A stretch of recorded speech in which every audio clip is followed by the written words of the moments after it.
Hello friends, welcome back to my channel journey of dreams. आज की video में मैं आपको बताने वाली हूँ मेरी शॉर्ट हैंड जर्नी के बारे में। कैसे मैंने अपनी शॉर्ट हैंड स्पीड एक्यूरेसी के साथ 100 WPM प्लस की।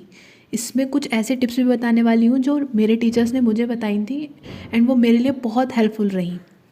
अगर आपको भी शॉर्ट हैंड में कोई डिफ़िकल्टीज़ आ रही हैं तो आप भी इन टिप्स को फॉलो कर सकते हैं और अपनी स्पीड को बढ़ा सकते हैं एक्यूरेसी के साथ। तो चलिए शुरू करते हैं। सबसे पहली टिप है कंटिन्यूटी। आप कंटिन्यूटी रखो, हो सके तो एक भी दिन का गैप मत करो। अगर आपने गैप किया तो आपकी स्पीड ब्रेक हो जाएगी और इससे आपको काफ़ी नुकसान हो सकता है। नंबर 2 पर है अपनी लैंग्वेज रिलेटेड ग्रामर पर भी ध्यान दो। आपकी जो भी लैंग्वेज हो, हिंदी हो या इंग्लिश हो, उसकी ग्रामर पर, स्पेलिंग्स पर ध्यान दो। हिंदी में मात्रा वगैरह पर ध्यान दो, ये भी बहुत ज़रूरी है। अगर आप शॉर्ट हैंड अच्छे से लिख पा रहे हैं, उसे अच्छे से पढ़ पा रहे हैं और उसे अच्छे से ट्रांसक्रिप्ट भी कर पा रहे हैं, पर आपकी स्पेलिंग्स बहुत गलत हैं या हिंदी में आप मात्राएं बहुत गलत लगा रहे हैं, तो कोई फ़ायदा नहीं है।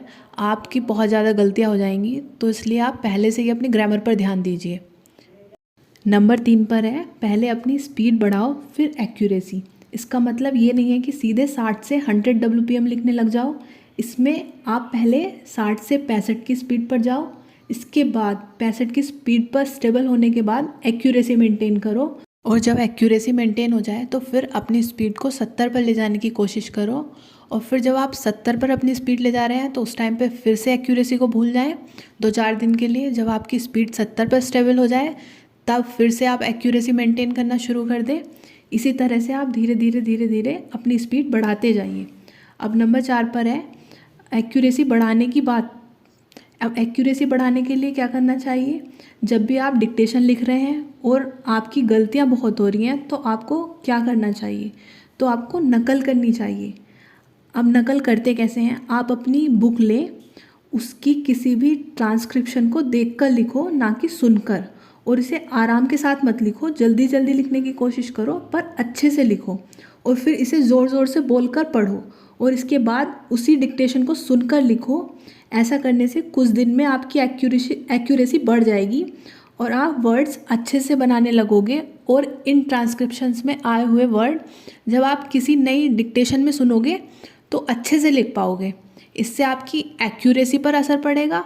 और क्या बोलूँ, एक बार करके तो देखिए, ज़रूर रिजल्ट मिलेगा। नंबर 5 पर अब मैं एक ऐसी ट्रिक बताने वाली हूँ जो कि बहुत ही ज़्यादा हेल्पफुल होगी शॉर्ट हैंड के लिए। इसमें आपको कोई एक न्यूज़पेपर लेना है और न्यूज़पेपर की कोई भी न्यूज़ के ऊपर ही जहाँ पर लाइंस लिखी होती हैं, उन्हीं लाइंस के बीच में जो स्पेस होता है वहाँ पर ही जो वर्ड्स लिखे होते हैं उनके ऊपर शॉर्ट हैंड में जल्दी जल्दी वही वर्ड्स लिखते जाइए। जैसे मैं आपको दिखा देती हूँ, ऐसा करने से आपको बहुत फ़ायदे हैं। इससे आपकी स्पीड बढ़ेगी, एक्यूरेसी आएगी।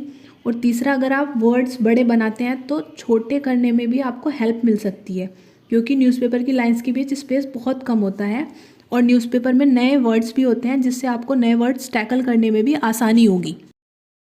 नंबर 6 पर बात करते हैं आपको डिक्टेशंस पर डे कितनी लिखनी चाहिए। तो आपको 3 से 4 डिक्टेशंस तो तब लिखनी चाहिए जब आपकी तैयारी काफ़ी स्मूथ चल रही हो, आपको ज़्यादा प्रॉब्लम्स नहीं आ रही हो।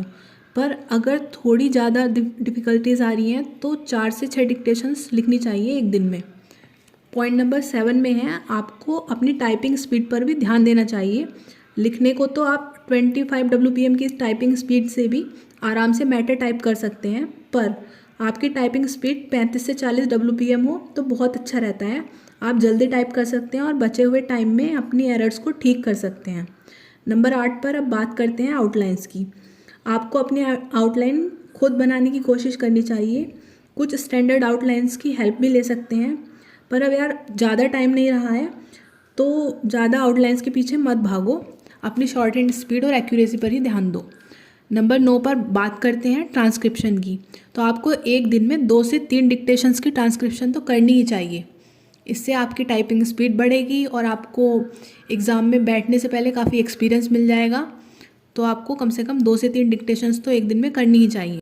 अगर आपको ये टिप्स अच्छी लगी हो और आपको इनसे कोई फ़ायदा हुआ हो तो मेरे चैनल को सब्सक्राइब करिए एंड मेरे वीडियोस को लाइक एंड शेयर करिए। Thank you for watching. और अगर आपको और भी कुछ जानना है तो आप कमेंट कर सकते हैं, मैं ज़रूर आंसर करूँगी।